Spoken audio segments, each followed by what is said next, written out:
जय श्री कृष्णा। आज हम पढ़ेंगे डिटरमिनर्स। आपको Jai Shri Krishna coaching classes Suigaon channel पर आपको क्लास 9th और 10th और 11th और 12th के ओनली आईएमपी क्वेश्चन ही बताए जाएंगे और मेन क्वेश्चन जो उसके आने की 100% संभावना रहेगी। ठीक है, 100% संभावना रहेगी, तो ऐसे क्वेश्चन पढ़ाए जाएंगे। आज हम पढ़ेंगे समय नहीं, जो कि बहुत बार पूछा गया है, डिटरमिनर्स के अंदर आते हैं। डिटरमिनर्स से निर्धारण करना होता है। डिटरमिनर्स की परिभाषा वो होती है, वे शब्द जो किसी संज्ञा या सर्वनाम के आगे आकर उसकी मात्रा या संख्या को दर्शाते हैं, उन्हें क्या कहते हैं? डिटरमिनर्स। आज हम पढ़ते हैं डिटरमिनर्स में सम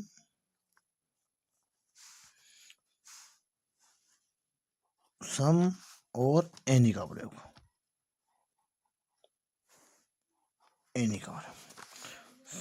सम एनी क्या होता है कि कुछ, एनी होता है कोई।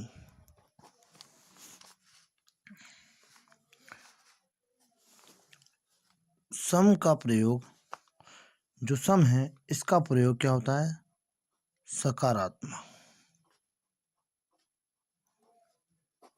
सकारात्मक वाक्य में। और जो हमारा एनी होता है, एनी का प्रयोग नकारात्मक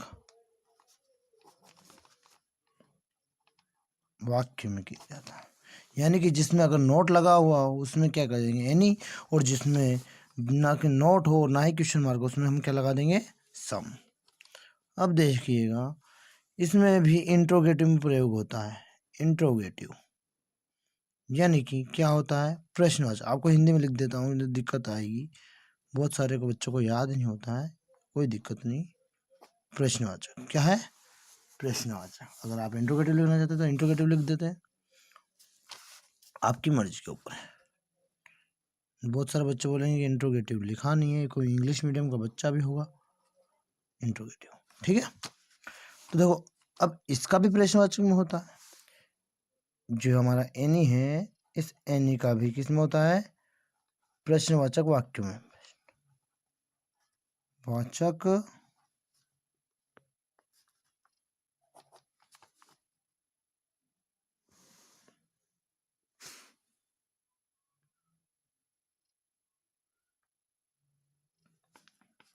वाचक वाक्य में,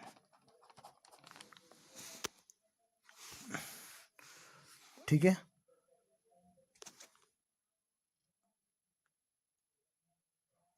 अब इसके बाद,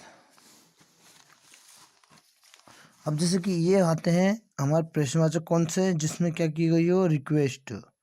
क्या की गई हो? यानी कि प्रार्थना की गई हो। जैसे कि एग्जाम्पल, अगर प्रश्नवाचक है उसके आगे अगर हमारे पास क्वेश्चन में कैन आ जाए, क्या आ जाए? कैन, आगे मे, माइट और मस्ट रहा, वुड, शुड और विल या शेल आ जाए।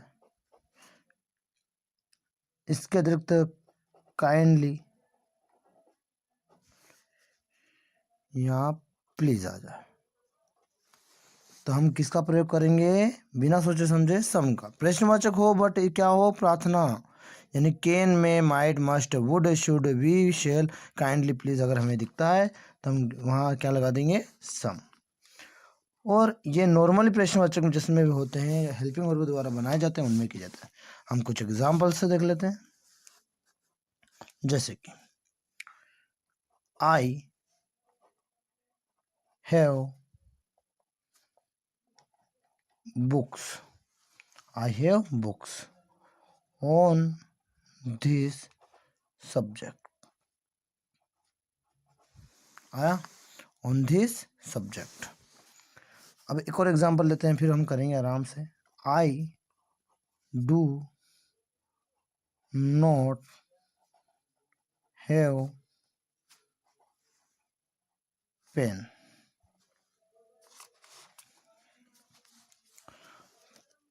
एक और कर लेते हैं। Do you have pen. एक और कर लेते हैं, वह लास्ट है ताकि आपको सब चीज़ क्लियर हो जाए। और अगर कोई डाउट होता है तो आप कमेंट में लिख सकते हैं, बट मुझे शाम को टाइम मिलता है तो मैं शाम को आपको उसका आंसर या उस पर एक वीडियो बना के भेज दिया करूँगा। ठीक है भाई, हमारे पास 4 एग्जाम्पल ले लिए, सभी टाइप के एग्जाम्पल लगभग आ चुके हैं। आई have books on this subject, मतलब कि मेरे पास किताब है इस सब्जेक्ट की, जो ये सब्जेक्ट दिया गया है इसके ऊपर मेरे पास क्या है, किताबें हैं। अब ध्यान दीजिएगा, इसमें ना तो नोट लग रहा है ना ही क्वेश्चन मार्क है, तो इसमें क्या आ जाएगा, डायरेक्ट ले आ जाएगा हमारा sum. I do not have pen, अब इसमें पे नोट आ गया है, तो हमने पढ़ा है कि नकारात्मक वाक्य में क्या आता है, एनी। क्या आता है, any. Do you have pen, मैंने बोला है कि एक प्रश्नवाचक है, यहाँ पे क्या है, गलती लग गई थी, ये देखो ये गलत हो गया, पर ये प्रश्नवाचक है। यहाँ पे अगर प्रश्नवाचक है, अगर इस पे हम दिखा जाए तो ये क्या है, नॉर्मल वाक्य, हमारा कोई ये वाला नहीं है कि प्रार्थनावाचक पुरुष हो जाए। प्रार्थना में कोई हमारे पास कैन में माइंड मस्ट कभी दिया है क्या, इसमें नहीं है, तो हम इसमें क्या लगा देंगे, प्रश्नवाचक वाला में एनी, क्योंकि प्रश्नवाचक में क्या किया जाता है, एनी का प्रयोग। बट देखो, विल यू हैव मिल्क, क्या तुम्हारे पास, तो ये क्या आ रहा है, देखो यू विल हैव मिल्क। अब यहाँ पे मॉडल का प्रयोग किया है विल का, यानी कि रिक्वेस्ट प्रार्थना की गई, देखिएगा विल है, तो यहाँ पे हम लगा देंगे क्या, सम। ओके, अगर किसी को डाउट हो तो कमेंट करें, कमेंट बॉक्स में लिखें, तथा वीडियो को बनाने के लिए इस पर लाइक भी कीजिए भाई। और किसी बच्चे या स्टूडेंट को कुछ प्रॉब्लम हो तो मुझसे कांटेक्ट कर सकते हैं। मेरा नंबर है 9174317636, व्हाट्सअप कर सकते हैं।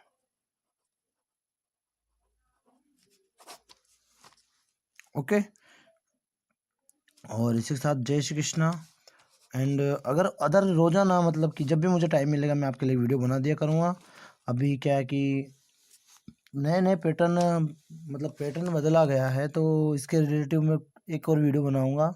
तो 9 से लगा 12th वाले बच्चे देखें, सभी के लिए ये बहुत बार आते हैं भाई। ओके, और इस प्रकार से कोई नहीं समझाएगा, आप देख लीजिए एक बार वापस से, और इसका फ़ोटो ले लीजिएगा और लिख लीजिएगा। ओके, जय श्री कृष्ण।